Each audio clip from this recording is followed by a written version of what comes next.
घरे घरे पालित होला सावित्री व्रत।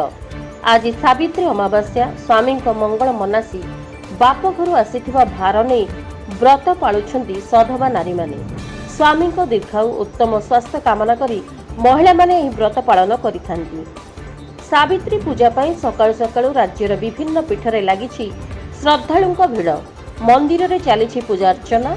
ज्येष्ठ अमावास्या सावित्री अमावास्या भाव ख्यात एवं प्रति ओडिया घरे यह सधवा स्त्री मानकर एक पवित्र व्रत रूपे पालित हुए। जम राजा पछरे जाई स्वामी सत्यवान जीवन फेराई आनिथिले सावित्री। हिंदू शास्त्रर सही पौराणिक कथा को मने पकाई स्वामी दीर्घ जीवन कामना करी पूजा करुछंती विवाहिता महिला माने। हातरे भोग मनरे उत्साह नहीं देवालय को जाइछंती सधवा। नुआ साड़ी शंखा सिंदूर अलता नहीं पूजा अर्चना करुछंती। घरे घरे भी सावित्री प्रतिमा घड़ी व्रत कथा गाई पूजा करुछंती सधवा नारी। विशेष करी आंब पणस नड़िया फुटी काकुड़ी ताल खजुरी आदि देशी फल रे पूजा करुछंती। ए व्रत कथार वार्ता हेउछि ज्येष्ठ अमावास्या दिन जी सावित्री नाम स्मरण करी व्रत करिवो से जन्मे जन्मे सधवा रहिबो।